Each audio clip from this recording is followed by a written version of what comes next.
Good evening everyone, welcome to all of you in a new chapter. और ये chapter है class 5th NCERT Hindi. आज हम लोग कल हमने फर्स्ट चैप्टर किया था, आज हम लोग करते हैं सेकंड चैप्टर। ठीक है, चैप्टर का नेम है न्याय की कुर्सी। अब न्याय की कुर्सी, किसके न्याय की कुर्सी, कैसी न्याय की कुर्सी, ये भी सोचने वाली बात है। कैसी कुर्सी है ना। तो ये एक कहानी है, आइए हम लोग पढ़ते हैं।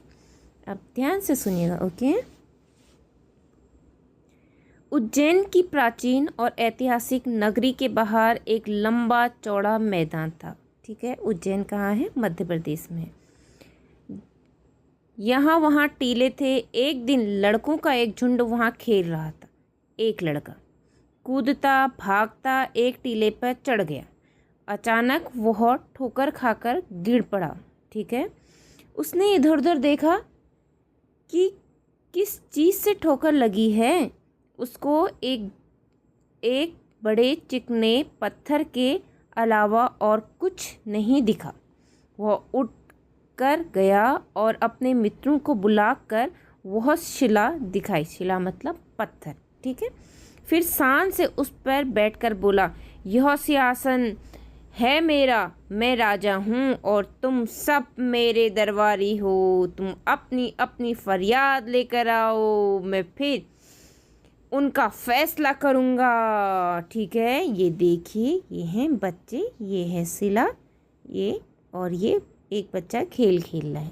ठीक है, अब आ गया ये। दूसरे लड़कों को यह खेल पसंद आया। वे एक एक करके आते और कोई काल्पनिक फरियाद सुनाते। फरियाद मतलब कोई प्रार्थना करते, कोई शिकायत बोलती। फिर गवाह बुलाए जाते, उनकी गवाही ली जाती। इसके बाद राजा बना हुआ लड़का उनसे सवाल करता और अपना फैसला सुनाता। इस खेल में उनको इतना आनंद आ रहा था, मतलब इतना मज़ा आया कि वो रोज़ ही यह खेल खेलने लगे। शिकायतें सुनी जाती, अपराधी पेश किए जाते, बयान लिए जाते, फिर शिला पर बैठा हुआ लड़का अपना फैसला सुनाता। मतलब ये बच्चों का एक ग्रुप था, ऐसे खेलते थे। जैसे आप भी कई बार ऑफिस खेलते हो, टीचर भी खेलते हो ना, ऐसे ही। ठीक है, अब आइए नेक्स्ट पेज में।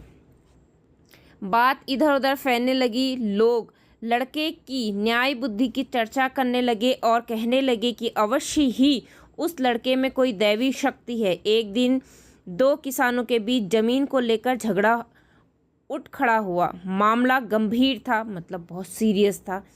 टीले वाले लड़के की इतनी चर्चा थी कि वे राजा के दरबार में जाने के बजाय उसी के पास गए और उसको अपने झगड़े के बारे में बताया। अच्छा, ये देखिए, टीले वाले लड़के के पास गए किसान। लड़के ने बड़ी गंभीरता से दोनों किसानों के बयान सुने, मतलब दोनों की बातें सुनी। उसके बाद उसने जो फैसला दिया उसे सुनकर वो दंग रह गई। मतलब दंग मतलब हैरान रह गई, है ना। देखिए, लड़का फैसला सुना रहा है, ये लोग यहाँ खड़े हैं। ठीक है, उस दिन के बाद तो नगर के सभी लोग अपनी फरियाद लेकर यहीं आने लगे। ओ, राजा के दरबार में कोई न जाता और ऐसा कभी नहीं हुआ कि लड़के के फैसले से उन्हें संतोष ना हुआ हो। धीरे धीरे यह बात राजा के कानों तक पहुंची। उसको बहुत क्रोध आया। उसने गरज कर, मतलब बहुत गुस्से से कहा, उस छोकरे की यह मजाल कि अपने को मुझसे अच्छा न्याय करता समझे, मतलब न्याय करने वाला समझे। मैं इन किस्सों में विश्वास नहीं करता, मैं खुद जाकर देखूंगा। ठीक है, ऐसा कहकर राजा अपने लाव लश्कर के साथ, मतलब अपनी सेना के साथ उस मैदान में पहुंचा जहां लड़के अपना प्रिय खेल खेल रहे थे। बड़ी देर तक राजा उनका खेल देखता रहा। वह स्तंभित रह गया। उसने अपने मंत्री से, स्तंभित मतलब एकदम खड़ा रह गया, और उसने अपने मंत्री से कहा, लड़का सचमुच बहुत बुद्धिमान है। इतनी छोटी उम्र में इतनी बुद्धि का होना आश्चर्य की बात है। इसकी न्याय बुद्धि के आगे तो बड़े बड़ों को लोहा मानना पड़ेगा। उसी समय किसी ने राजा को बताया, लेकिन महाराज, यह तो रोज वाला लड़का नहीं है, वह बीमार हो गया है। इस कारण कोई नया ही लड़का टीले पे बैठा है। ठीक है, अच्छा, यह तो और भी आश्चर्य की बात है, हो ना हो पत्थर की इस कुर्सी में ही कोई चमत्कार है, मैं इसकी जांच करूंगा। अब राजा ऐसा कहने लगा कि हो सकता है जो पत्थर की जो कुर्सी है ये टीला जैसा बैठने का है, हो सकता है इसी में कुछ ना कुछ चमत्कार है, तभी तो इसमें बैठ के सब लोग अच्छे अच्छे फैसले कर रहे हैं। ठीक है, ये देखिए सिंहासन। अब आगे देखिए, राजा के सैनिक ले जाने के लिए आए हैं ना। राजा का इशारा पाते ही उस स्थान को खोदकर पत्थर को बाहर निकाला गया। राजा ने देखा कि वह पत्थर नहीं, बहुत ही सुंदर सिंहासन था। उस पर बहुत बारीक और खूबसूरत मूर्तियां खुदी हुई थी। उसके चारों पायों पर 4 देवदूतों की मूर्तियां बनी हुई थी। चारों ओर खबर फैल गई। बात ही बात में वहाँ अच्छी खासी भीड़ जमा होगी। विद्वान पंडित, मतलब पढ़े लिखे जो पंडित लोग थे, ने बताया कि वह कोई ऐसा वैसा सिंहासन नहीं है, सदियों पुराना राजा विक्रमादित्य का सिंहासन था। अच्छा, राजा विक्रमादित्य अपने न्याय और विवेक के लिए बहुत प्रसिद्ध थे। मतलब राजा विक्रमादित्य भी एक बहुत बड़े राजा थे और जो अच्छा न्याय करते थे और अपनी बुद्धिमानी के लिए बहुत प्रसिद्ध थे। ठीक है, राजा ने आज्ञा दी सिंहासन को ले जाकर राज दरबार में रख दिया जाए। उसने कहा, मैं इस पर बैठकर अपनी प्रजा की फरियाद सुनूंगा और उनका फैसला करूंगा। अगले दिन राजा दरबार में आया, सीधे उस सिंहासन की ओर बढ़ा। वह उस पर बैठने ही वाला था कि किसी की आवाज़ सुनाई दी, ठहरो। राजा ने रुक कर चारों ओर देखा, कोई नजर नहीं आया। वह फिर सिंहासन की ओर बढ़ा, फिर इसी प्रकार आवाज़ आई, ठहरो। इस बार राजा ने आश्चर्य से देखा कि सिंहासन के एक पांव पर बनी मूर्ति बोल रही है। ओह, ये देखिए, एक पांव पे बनी हुई मूर्ति बोल रही है राजा से। ओके, नेक्स्ट पेज में आइए। मूर्ति ने कहा,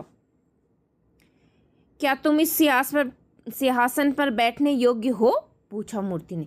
क्या तुम्हें पूरा विश्वास है कि तुमने कभी चोरी नहीं की है? बताओ। राजा ने लज्जा से सर झुका लिया। यह सच है कि हाल ही में मैंने अपने एक दरबारी की जमीन पर कब्जा कर लिया था, क्योंकि मैं उससे नाराज हो गया था। राजा ने ऐसा बताया। ठीक है, तब तो तुम इसके योग्य नहीं हो। मूर्ति ने कहा, तुमको 3 दिन तक करना होगा। यह कहकर मूर्ति अपने पंख फैलाकर आकाश में उड़ गई। ओके, राजा ने 3 दिन तक उपवास किया और प्रार्थना की। चौथे दिन वह फिर दरबार में आया। ज्यों ही सिंहासन पर बैठने लगा, दूसरी मूर्ति ने कहा, ठहरो। तुम विश्वास के साथ कह सकते हो कि तुमने कभी झूठ नहीं बोला? ओह, अब राजा से दूसरी बात पूछ है ना। अब राजा से दूसरी बात पूछी जा रही है। राजा सकपकाया, मतलब घबरा गया।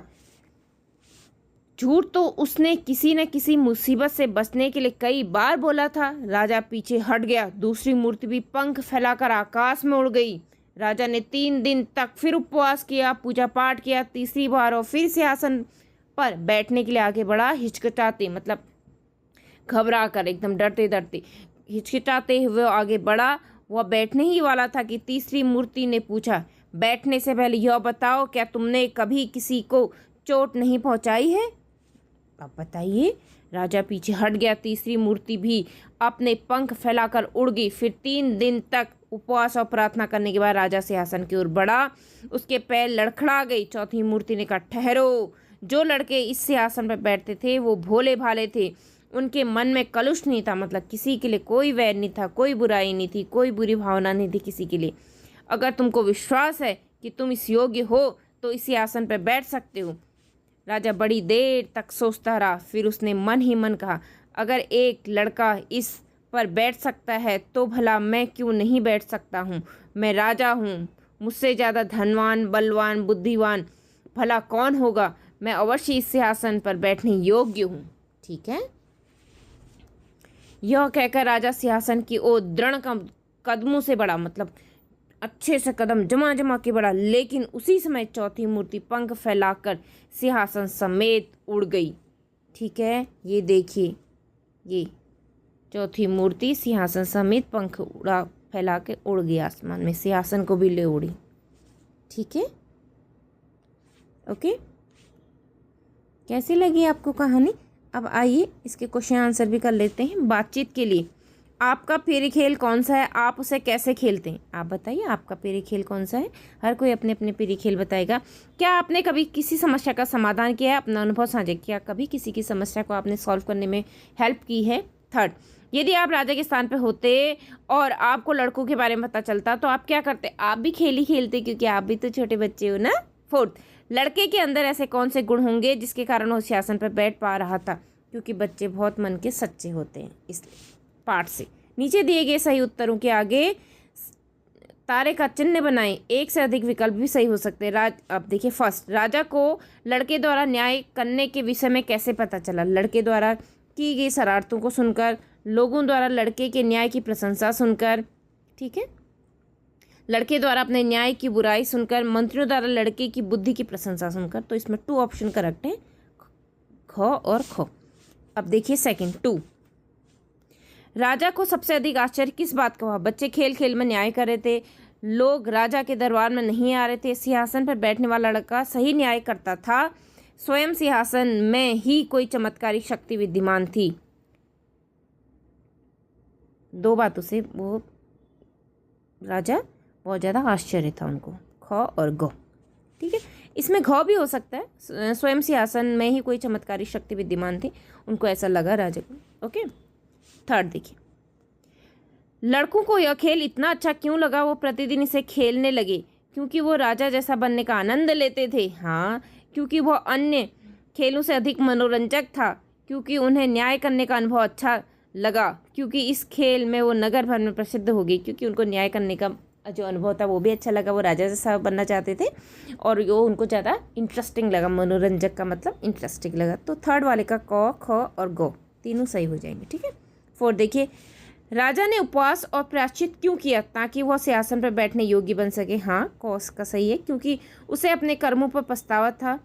नहीं, हाँ, ख भी सही है इसका। गौ, क्योंकि मूर्तियों ने उसे ऐसा करने के लिए कहा था। हाँ, मूर्तियों ने भी कहा था, क्योंकि जनता ने उसे ऐसा करने को कहा। ये नहीं हो सकता। तो फोर्थ का क, ख, गौ तीनों सही हैं। सोचिए और लिखिए। अब लेखन पुस्तिका में आपने प्रश्न लिखने हैं खुद से सोच के। अब मैं आपको एक्सप्लेन कर देती हूँ, आप लोग फिर बनाइए। सभी लड़के सिंहासन पर बैठ पा रहे थे, लेकिन राजा नहीं बैठ पाया। ऐसा क्यों? क्योंकि राजा के मन में राजा ने कभी न कभी झूठ भी बोला था, किसी को चोट भी पहुंचाई हुई थी। तो इस वजह से राजा, तो बच्चे जो थे वो तो मन के सच्चे होते हैं, लेकिन राजा नहीं था, इसलिए। 2 देखिए, क्या राजा को प्रायश्चित करने के बाद सिंहासन पर बैठने का अधिकार मिलना चाहिए था? अपने उत्तर का कारण बताइए। लेकिन अगर राजा फिर सिंहासन पर बैठ के फिर से वही काम करता है जो काम करने के लिए उसने उपवास नहीं करने के लिए उपवास किया था, तो फिर क्या ही फायदा होता ना। अब थर्ड देखिए, दोनों किसानों ने अपने झगड़े के निपटारे के लिए राजा के दरबार में जाने के बजाय लड़के के पास जाने का फैसला क्यों किया? क्योंकि उन्होंने लड़कों के न्याय की बहार और प्रशंसा सुनी थी। चौथी मूर्ति सिंहासन के साथ आकाश में उड़ गई। क्योंकि उसको राजा पे विश्वास नहीं था, वो चाहती थी कि राजा इस पे ना बैठे, इसलिए। 5th, इस कहानी को नया शीर्षक दीजिए और बताइए। इसको हम लोग दे सकते हैं चमत्कारी सिंहासन, ठीक है। अनुमान कल्पना, कहानी में सिंहासन की मूर्ति उड़कर किसी और जगह चली गई। वे कहाँ जाती होगी और वहाँ क्या करती? आसमान में चली गई होगी, भगवान जी के पास, हमें ऐसा लगता है। यदि इस कहानी के अंत में राजा सिंहासन में बैठने में सफल हो जाता तो क्या होता? शायद राजा भी एक अच्छा राजा बन पाता, अच्छे से न्याय कर पाता। भाषा की बात, नीचे दी गई पंक्तियों को ध्यान से पढ़िए, ठीक है। यह तो और भी आश्चर्य की बात है। हो न हो पत्थर की इस कुर्सी में ही कोई चमत्कार है, मैं इसकी जांच करूंगा। ऊपर दिए गए वाक्य को ध्यान से देखिए। आपको इसका अर्थ समझने में कुछ कठिनाई हो रही है ना? अब इसी वाक्य को एक बार फिर से पढ़िए। यह तो और भी आश्चर्य की बात है। हो न हो पत्थर की इस कुर्सी में ही कोई चमत्कार है, मैं इसकी जाँच करूँगा। अब आपको इन वाक्यों का अर्थ और भाव ठीक ठीक समझ में आ रहा होगा। इसका कारण है कुछ विशेष चिन्ह, जैसे ये है उदाहरण चिन्ह है, जैसे इनकोट एंड डिकोट करना कहते हैं, then comma, full stop and exclamation. इस प्रकार के चिन्हों को विराम चिन्ह कहते हैं। विराम चिन्हों से पता चलता है कि लिखे वो वाक्य में कहाँ ठहराव है और कहाँ उनका भाव। हाँ, चिन्हों की वजह से कई बार सेंटेंस के भाव में बहुत ज़्यादा परिवर्तन हो जाता है, ठीक है। अब नीचे दिए गए वाक्यों को उचित स्थानों पर विराम चिन्ह लगाए। अब आप यहाँ पे विराम चिन्ह लगा सकते हैं। देखिए कैसे लगाएंगे। चौथी मूर्ति ने कहा ठहरो, तो यहाँ पर थोड़ा सा उनने एक्सक्लेमेटरी। जो लड़के इस सिंहासन में बैठे थे वे भोले भाले थे, उनके मन में कलुष नहीं था। अगर तुमको विश्वास है कि तुम इस योग्य हो तो इस सिंहासन में बैठ सकते हो। लास्ट में फुल स्टॉप लगाना है, बीच बीच में आप कॉमा या कुछ भी लगा सकते हैं। सेम ऐसे ही खौ में भी लगा सकते हैं। अब 2 देखिए। तीसरी मूर्ति भी उड़ गई। इस वाक्य के आधार पर प्रश्नों के उत्तर लिखिए। इस वाक्य में संज्ञा शब्द कौन सा है? तीसरी मूर्ति भी उड़ गई, तो मूर्ति ठीक है संज्ञा शब्द है। कौन सा शब्द इस संज्ञा शब्द के गुण या विशेषता को बता रहा है? तीसरी मूर्ति। कहानी में से चुनकर कुछ वाक्य नीचे दिए गए हैं, इनमें से विशेष शब्द पहचान कर उनके नीचे रेखा खींचिए। जैसे एक दिन लड़कों का एक झुंड वहाँ खेल रहा था। उज्जैन की प्राचीन ऐतिहासिक नगरी के बाहर एक लंबा चौड़ा मैदान था। ये इसके हैं प्राचीन ऐतिहासिक और लंबा चौड़ा विशेषण है। ठीक है, इतनी छोटी विशेषण है। इतनी छोटी उम्र में इतनी बुद्धि का होना आश्चर्य, ये भी एक विशेषण है। ठीक है, छोटी भी एक विशेषण है और आश्चर्य भी एक विशेषण है। राजा ने देखा कि वह पत्थर नहीं, वह बहुत सुंदर क्या विशेषण है। बात ही बात में वहाँ अच्छी भी विशेषण है, अच्छी खासी विशेषण है, और भीड़ भी एक विशेषण है। ठीक है, अब आप में कौन कौन सी विशेषता होनी चाहिए जिससे आप कहानी के सिंहासन पर बैठ सके? अब ये तो आप बताइए। आपको सच्चा होना चाहिए, कभी भी झूठ नहीं बोलने वाला होना चाहिए, ईमानदार होना चाहिए, न्यायप्रिय होना चाहिए, अच्छा सुभाषण करने वाला, अच्छा शब्दों का इस्तेमाल करने वाला होना चाहिए, कभी किसी को कोई तकलीफ़ पहुंचाने वाला नहीं होना चाहिए, और बराबर न्याय करने वाला होना चाहिए। मतलब दोनों पक्ष को बराबर मौका देना चाहिए। ठीक है, ये देखिए कितना सुंदर सिंहासन है ना, पाठ से आगे। अब आइए, कहानी में गांव वाले न्याय करवाना या झगड़ा सुलझाने वालों के पास जाया करते थे। आप अपनी समस्या को सुलझाने के लिए किन किन के पास जाते हैं? आप इन्हीं के पास क्यों जाते हैं? आप स्कूल में तो बच्चे टीचर्स के पास ही जाते हैं, घर में मम्मी के पास जाते हैं। 2, क्या कभी ऐसा हुआ है किसी ने आपके साथ अन्याय किया हो? आपने उस स्थिति का सामना कैसे किया है? आप बताइए, क्या आपने उनको कहा कि आपने मेरे साथ अन्याय किया है? अगर कभी भी आपके साथ कुछ भी अन्याय होता है तो आप बहुत शालीनता से आप कह सकते हैं। ठीक है, पुस्तकालय एवं अन्य स्रोत। आपने जो कहानी पढ़ी वो हमारे देश की सैकड़ों वर्षों पुरानी एक पुस्तक पर आधारित है। उस पुस्तक का नाम है सिंहासन बत्तीसी। ठीक है, इस पुस्तक में राजा भोज को भूमि में गड़ा राजा विक्रमादित्य सिंहासन मिला, जिसमें 32 मूर्तियां जड़ी होती हैं। प्रत्येक मूर्ति राजा भोज को राजा विक्रमादित्य की एक कहानी सुनाती है। इस पुस्तक की प्रत्येक कहानी बहुत रोचक है। ठीक है, आप पुस्तकालय में जाके या अपनी लाइब्रेरी में जाके इस कहानी को फिर से पढ़ सकते हैं। जैसे पंचतंत्र की कहानियाँ, हितोपदेश की कहानियाँ, जातक कहानियाँ, आप ये सब टाइप की कहानियाँ पढ़ें। ठीक है, इससे आपको बहुत सारी और भी जानकारी मिलेगी। अब पता लगाइए, राजा ने आज्ञा दी सिंहासन को ले जाकर राज दरबार में रख दिया जाए। ठीक है, सिंहासन एक विशेष प्रकार की भव्य कुर्सी हुआ करती थी जिस पर राजा महाराजा बैठा करते थे। आज भी हम बैठने के लिए अनेक प्रकार की कुर्सियों का उपयोग करते हैं। इनमें से कुछ वस्तुओं के चित्र नीचे देखें, इनका वर्णन कीजिए। यह भी लिखिए कि आपकी भाषा में इन्हें क्या कहते हैं। देखिए, यह है चटाई, दरी, मूड़ा, चारपाई, पीढ़ा और टाट पट्टी। ठीक है, अब आपकी भाषा में क्या कहते हैं? जो हिंदी भाषी प्रदेश के बच्चे हैं उनकी भाषा में तो इसको सेम यही कहते हैं। ठीक है ना, जो अलग भाषा वाले बच्चे हैं, अलग राज्यों के अलग अलग भाषा वाले बच्चे हैं, तो उनकी भाषा में इसको अलग अलग कहते हैं। और हमारे देश तो विविध भाषाओं में इतना समृद्ध है कि हर राज्य की हमारी अपनी अपनी भाषा है, और इतनी भाषाओं में लिखना यहाँ पर पॉसिबल नहीं है। ठीक है, नेक्स्ट आइए, बूझो तो जाने पहेली। अब पहेली है, पहेली 1 है। ना तो खाए ना ही पीवे, संग माँ रेत है, न खाती है ना पीती है, संग संग चलती है। क्या है ये? इसका उत्तर यहाँ पर ही दिया है। ठीक है, ये उत्तर दिए हैं, नीचे देखिए, नीचे उत्तर दिए हैं यहाँ पर। अब पहेली 2 है। हरे मटके का लाल पेट, रस पी लो भर भर पेट। तरबूजा। एक जानवर ऐसा जिसकी दुम पर पैसा, ये तो सबको पता है, मोर है ना। एक लकड़ी की ऐसी कहानी उमो लुको मीठो पानी। एक लकड़ी की ऐसी कहानी, उसमें छिपा है मीठा पानी। तो ये है गन्ना।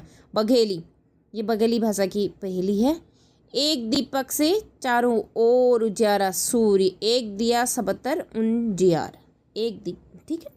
तो ये बघेली भाषा के हैं। मेरा न्याय। अपनी कक्षा में किन्हीं 2 समस्याओं को चुनकर पर न्याय किया जाना है, ठीक है। ये आप कक्षा में, ये एक एक्टिविटी है जिसको क्लास में आराम से किया जा सकता है, ठीक है। तो ये चैप्टर होता है हमारा यहीं पर complete. Thank you for watching everyone. मिलते हैं नेक्स्ट चैप्टर में, ओके। और इसके जो क्वेश्चन आंसर है मैं इसको शॉर्ट वीडियोस में डाल दूँगी, आप लोग चेकआउट कर लीजिए, okay. Thank you for watching. जय हिंद, बाय।